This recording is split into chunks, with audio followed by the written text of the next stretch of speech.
Olá pessoal, bem-vindos ao Diálogos Consciência, eu sou João Henriques e essa é mais uma dica de livro.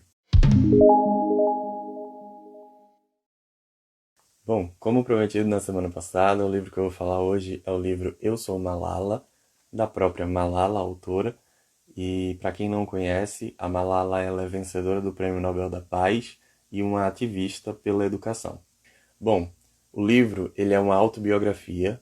Nele a Malala vai contar a sua história de vida até o trágico atentado que ela sofreu de um talibã que tentou tirar a vida dela para calar os seus discursos a favor da educação, principalmente a favor da educação para as garotas.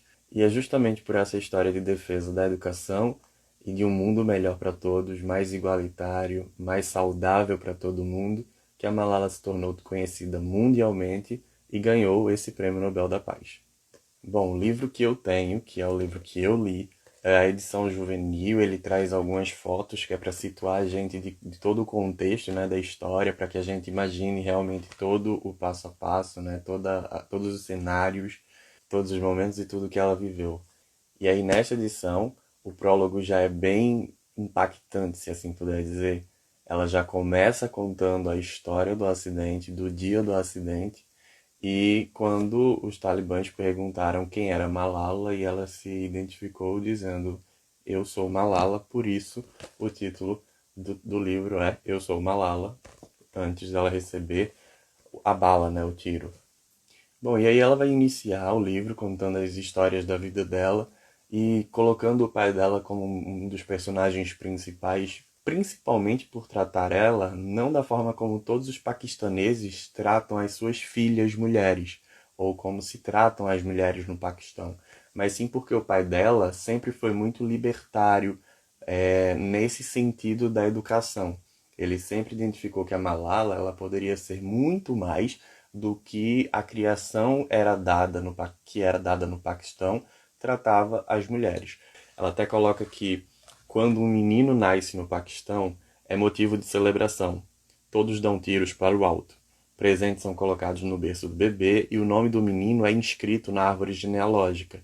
Mas quando uma menina nasce, ninguém visita os pais e as mulheres sentem compaixão pela mãe.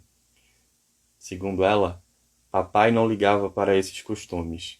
Vi meu nome, em tinta azul clara, no meio dos nomes masculinos da nossa árvore genealógica, e o meu era o primeiro nome feminino em 300 anos.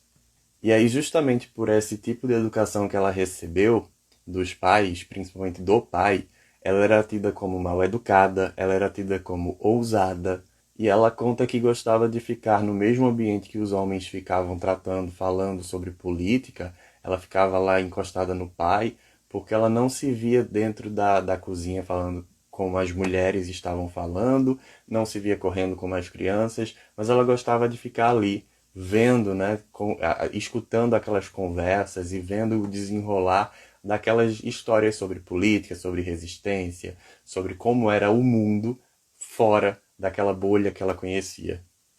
E aí o pai dela é um dos fundadores de uma escola para meninas.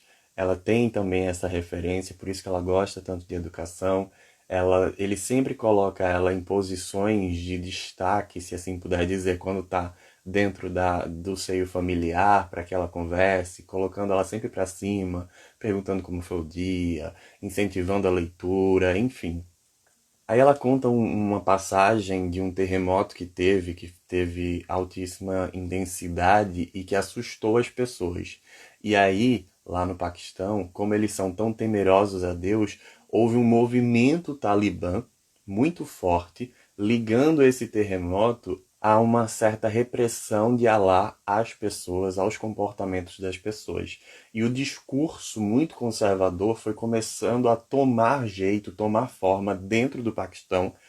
E aí esse discurso foi ganhando notoriedade, ganhando seguidores, tanto homens quanto mulheres, foi ditando o que era certo e o que era errado, e foi, querendo ou não, instaurando o Talibã dentro dessa sociedade paquistanesa.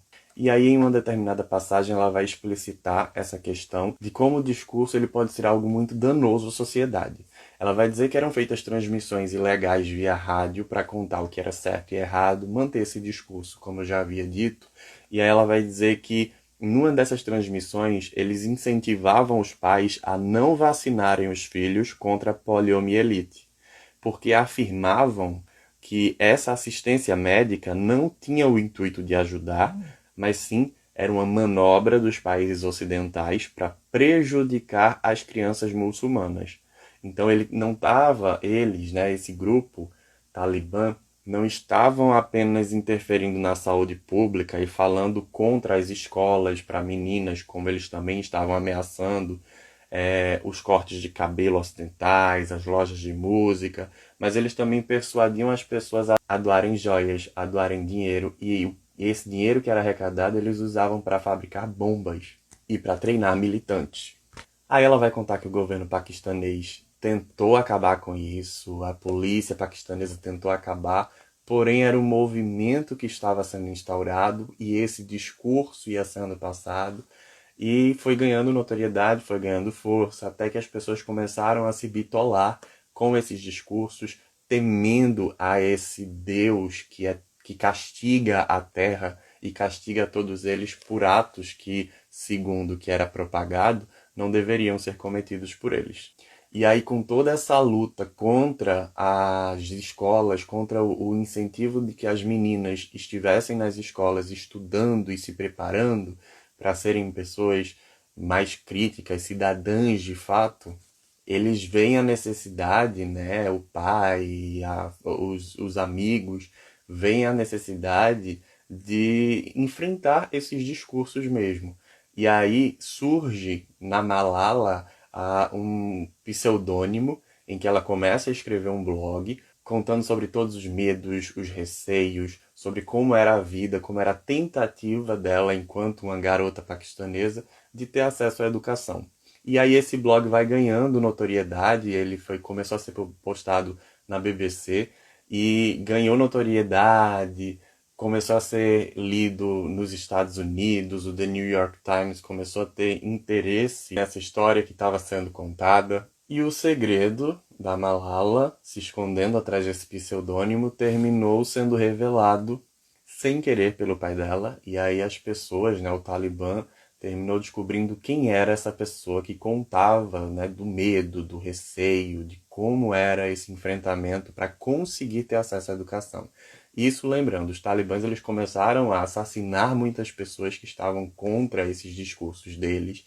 Eles começaram a explodir escolas que eram para meninas, começaram a explodir locais que eles consideravam que não eram adequados, né? Eles ditavam o que era certo, o que era errado. Então os locais, os estabelecimentos e as pessoas que não se adequassem a esses mandamentos deles, eles terminavam matando, assassinando, colocando em praça para que as outras pessoas vissem e para que aquela morte servisse de medo, né? Servisse de exemplo para que os outros não continuassem seguindo esses atos, enfim. Quando descobrem que a Malala, a pessoa por trás do pseudônimo, eles começam a ameaçar fortemente e o pai dela já vinha sendo ameaçado há algum tempo porque ele era o dono, né? Ele tinha fundado aquela escola para meninas. E aí a Malala já vinha ganhando alguns prêmios, né? Por ser essa pessoa que lutava pela educação, a favor da educação, lutava para ver as mulheres, as meninas tendo acesso à leitura, para que elas conseguissem ser alfabetizadas, para que elas conseguissem ter um pouco mais de criticidade. E ela conta isso no livro, inclusive, falando que a mãe dela não conseguia chegar no supermercado e identificar o que era que tinha ali na gôndola, não pelo que estava escrito, sabe? Ela não conseguia ler. Então, isso era o que dava uma força a ela para que ela fosse diferente, para que ela fizesse a diferença, para que as garotas paquistanesas elas começassem a saber o que era que elas estavam ingerindo, o que é que elas estavam comprando, ter uma noção de mundo maior do que simplesmente ficar refém de um mundo que era governado por homens, que era ditado pelos homens e que elas não tinham acesso nem a saber o que é que elas estavam comprando, o que é que elas estavam consumindo, porque elas não saberiam ler. E aí, com tantos prêmios que ela foi ganhando, entrevistas que ela foi dando, ela terminou sendo um alvo e virando um alvo muito mais fácil. Até que chegou o dia que, tendo se tornado um alvo tão fácil, ela terminou recebendo uma carta aberta na internet do Talibã, dos talibãs, indicando que ela estava numa lista das pessoas que deveriam ser mortas. Ela era uma garota, mas isso não era novidade porque eles já tinham começado a matar também crianças. Então termina que o Talibã, né, os talibãs, os terroristas, eles começaram a indicar a seus fiéis seguidores que a morte da Malala ela deveria acontecer e foi isso que aconteceu, que tentou acontecer, né? Em um determinado dia, ela tinha ido para a escola, tudo certo, tudo normal. Na volta da escola, o ônibus onde ela estava foi abordado por alguns talibãs e aí eles perguntaram quem era Malala e a sangue frio eles dispararam 3 vezes, né? E em 3 garotas, porque ela se identificou como Malala, mas terminaram atirando nas garotas que estavam do lado também. Nenhuma delas morreu, graças a Deus, né? Mas a Malala ela foi a grande atingida e ela ficou no hospital por muito tempo. Esse caso começou a ganhar mais notoriedade ainda, porque aí era uma tentativa fria de assassinato a uma garota que só queria ter acesso à educação. E aí ela só conseguiria sobreviver se ela tivesse em um hospital com mais condições. Isso só aconteceu quando transferiram ela para a Inglaterra.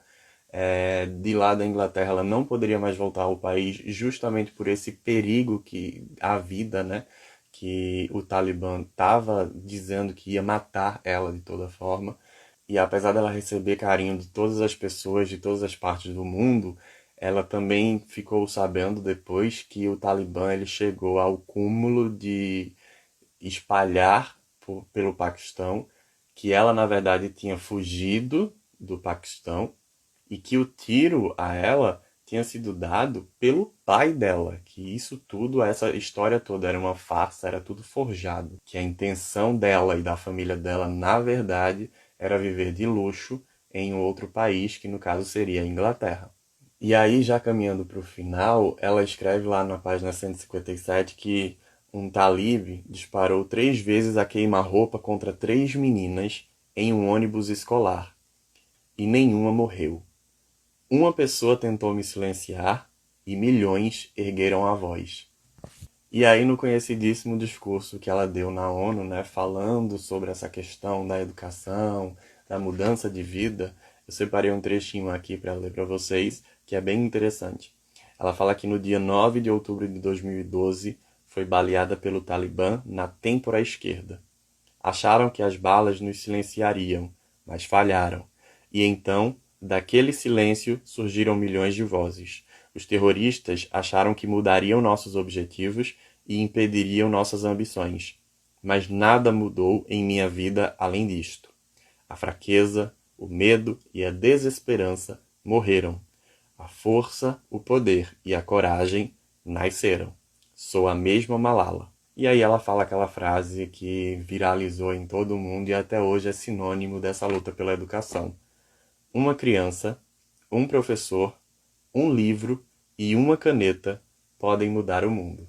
Por fim, ela diz que paz em toda a casa, toda a rua, todo o povoado, todo o país, esse é meu sonho. Educação para todos os meninos e todas as meninas. Sentar em uma cadeira e ler com as minhas amigas na escola é meu direito. Ver todo e qualquer ser humano com um sorriso de verdadeira felicidade é o meu desejo. Eu sou Malala, meu mundo mudou, mas eu não. Eu indico fortemente essa leitura, é uma leitura que me fez muito bem, é muito agradável e de se ler, mas é muito inquietante da gente conhecer essa outra realidade, de ver essa questão do gênero nas outras sociedades, nas outras culturas, de ver a luta por um direito que é tão básico, que é tão natural, que é o direito à educação, e o quanto isso faz toda a diferença e às vezes a gente nem dá tanta importância, né? E é isso, indico aqui a leitura para quem quiser ler, para quem quiser se inteirar dessa história, que é uma história belíssima e é uma história inspiradora. Para a próxima semana, eu vou falar sobre o livro A Riqueza da Vida Simples, do Gustavo Cerbasi. Ok? Abraços e até a próxima semana.